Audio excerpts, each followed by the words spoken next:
Hey guys, welcome back to my channel. Today we're going to be doing a little bit of a different kind of video today because we're going to be looking at poems. Sadly, I'm still sick, so the same disclaimer that I put in the last video still applies to this one, so if I sound a bit hoarse or just in general congested throughout this video, that will be why. So I got the idea for this video a couple weeks back when I saw this tweet from a girl named Kelly. Her @ is Kelly Bloss, and it's a tweet that says, "Petition for straight men to stop writing poetry, please." And she linked a couple photos of some really interesting poems that were written by males. And after I saw this tweet, I immediately was like, wow, I really want to look into this. I do want to preface this video by saying that I am not a poetry fan or fanatic or whiz or anything like that. Like, I can appreciate the medium for what it is, but it's definitely not a situation where I'm like buying poetry books or hanging poetry up on my walls. Like, quite honestly, I don't even think I could name 3 poets. And the reason that I'm saying all this is because I don't want someone to click this video and then go through the intro and expect a super in-depth analysis on these poems.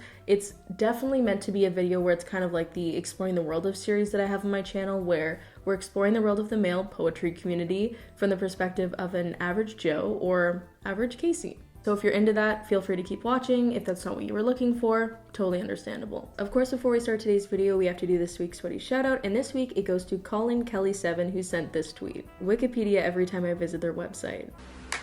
Oh, finally you're here, bitch. You got $1? So I can go get a slushie. You're fucking lying. Let me see. Open your purse. I see it right there. Give it. Give me your $1. If you want to get a sweaty shout out for yourself, all you have to do is subscribe to my channel and follow me on Instagram and DM me your favorite meme of the week on Instagram and you might get chosen. I wasn't really sure which one to start with, but we're going to start with this one by a man called Kylo the Poet. And this poem actually has a little bit of an illustration going on, which is always appreciated. Now to the average person, it might seem like these 3 people are having sex, but if you're a true intellectual, you can clearly see that the man on the bottom, he's dying. And the girl who's trying to save him, who happens to also be naked, is distracted by another man because she's selfish. It's a beautiful commentary on the way that we treat the people that we love and how selfish we can be until they die and we regret it. Nope, never mind, it's literally just a poem about sex. 3 bodies, 3 souls, swimming together as if they're in a fishbowl of passion. I'm sorry, they're in a what now? What the hell is a fishbowl of passion? Are they sea monkeys? Hey, listen, I know it's pretty late right now, but my parents aren't home and I was really wondering if you would come by and chill in my fishbowl of passion. Now, what could they possibly be doing in a fishbowl of passion? No limitations or hesitations, allowing one another to let their minds switch off and cravings be turned on, letting their desires take the steering wheel on the journey to euphoria. 3 bodies, 1 rhythm of heart. 1 rhythm of hearts racing, sweet tasting, sweaty lust, soaked mess of yummy. Justin Bieber check. This next one is from a guy named Paul Truther, and it starts with 1 bite, and you'll be like Eve in eternal bliss. I hate to sound conceited, but I'm like a serpent wrapped around your thighs. You look so delicious, I'm drooling with you in my eyesight. Hold me tighter if you want this mechanic to get that screw fixed. You look so delicious. What? You crave a man that cooks? I just so happen to be a cook and a scientist. Before you pour the chemical X, sprinkle a little erotica and brown skin in the mix, along with a serpent's hiss, a little bit of crazy, and you'll get this. My perfect breakfast, scrambled egg. Chemical X. Erotica. I can't tell if that second verse sounds more like a cheerleader chant or a ludicrous verse. The end of this poem, though, is truly something. It ends with, "So, you're the yummy outsider? My, it'd be a shame if you were to fly to this spider." Excuse me? Did you just call your fucking dick a spider? What the hell would a spider penis even look like? It's just got 8 legs? It's just walking around everywhere? Like, sorry, don't mind me, that's just my pet spider penis? Spider penis. Spider penis. Whenever I smell between your legs, I get drunk, and my tongue automatically goes between your thighs. Heart, heart. Looks like that girl from the episode ad did take a sniff. I'm going to take your pussy out for diner. I genuinely don't think I can read the rest of this. It's too painful, but what kills me about this poem is that he talks about his tongue and the girl's pussy that he's writing about as if they're like 2 separate people. He's like, first they'll go out and they'll have dinner. Like, what the fuck? I know that I started this video off by saying that I don't read a lot of poetry, and even then, I can confidently say that this is not poetry. This is insanity. I love to slip inside her, figuratively and physically, mentally and emotionally, spiritual bonding, and sexual healing.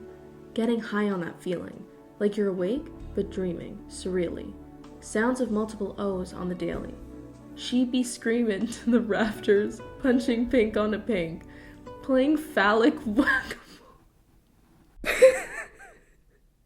If there had been one thing that I thought would have been safe from these poems, it would have been whack-a-mole. I mean, considering it's a damn children's game? Till her soul shouts out, "Please, Obi-Wan." Why? Well, congratulations to The Rise of Skywalker. You are now the second worst piece of writing in the Star Wars cinematic universe. In your tight embrace, I choke and die of love.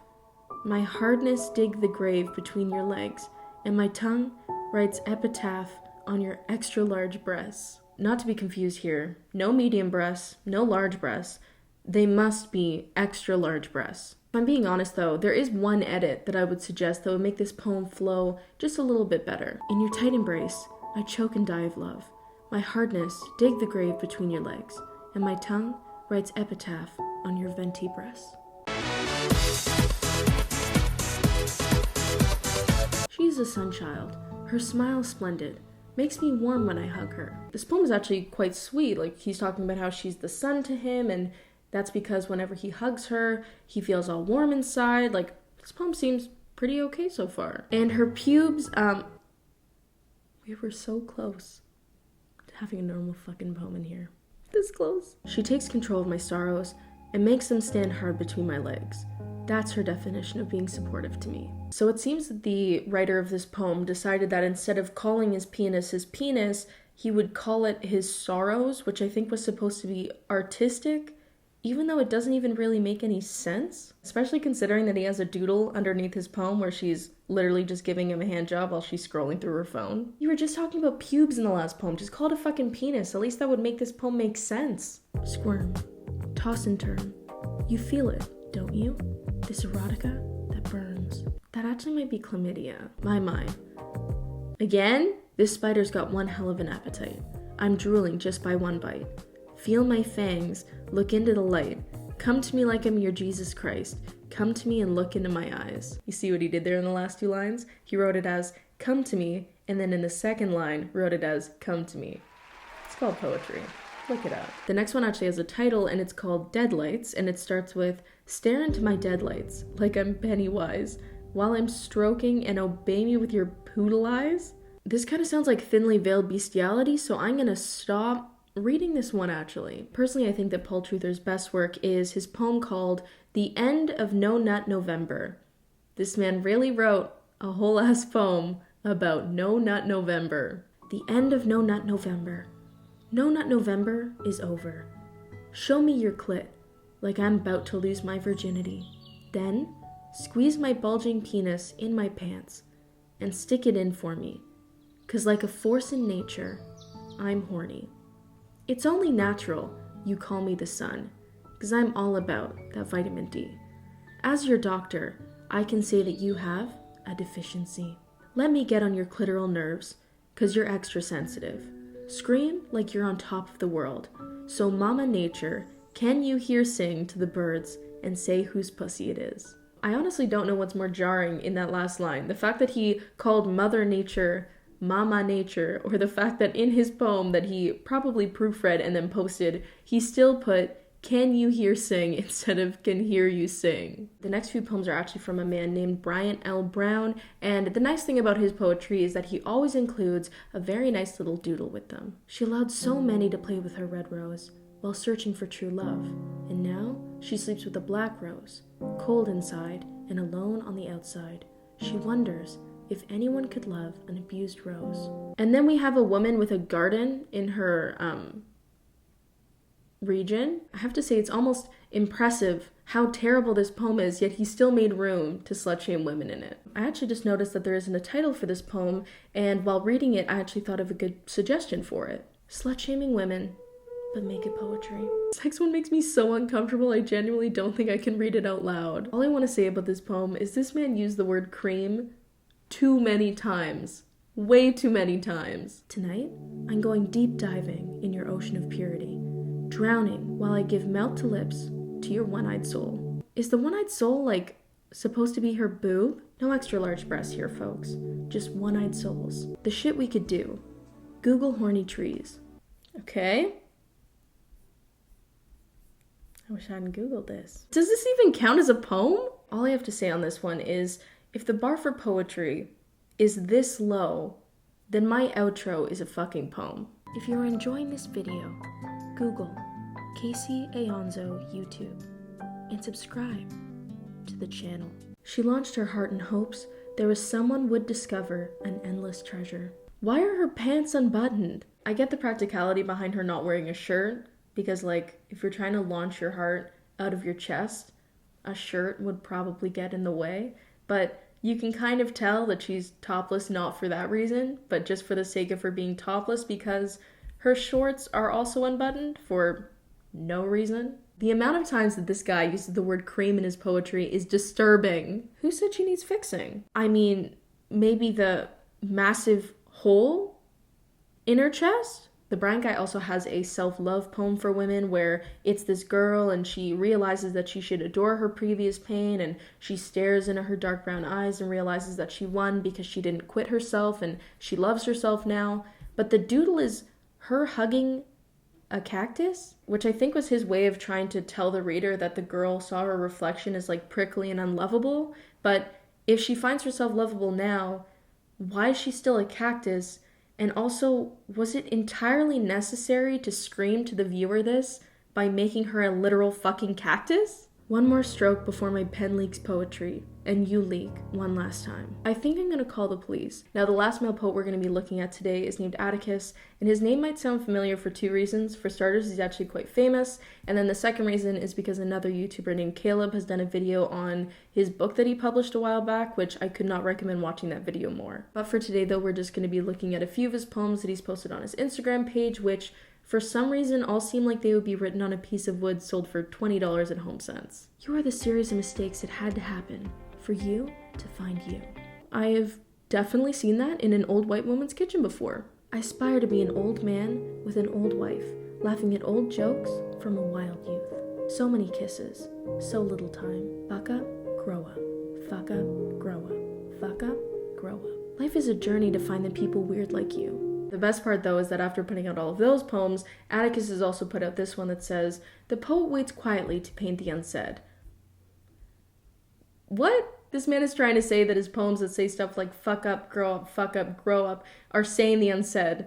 My parents tell me to stop fucking up and to grow up every single day of my life. As I said before, Atticus is the last male poet we're going to be looking at today, and I know the point of this video is to look at the male poetry community, but I also saw a tweet this week about Gabbie Hanna's poems, and I just want to talk about a few of them. We're only going to be looking at a few because I know another YouTuber named Rachel Oates made an entire video about the book, so I would definitely recommend watching that. We're just going to be looking at 4 of my favorites. Inspired. The next poem you're about to read is because it suddenly came to me. I hopped out of the shower soaking wet to write it down before I could forget. So I really hope you like it, because I just lost my security deposit when I drenched my brand new carpet, so you could read it and think, fam, this is lit.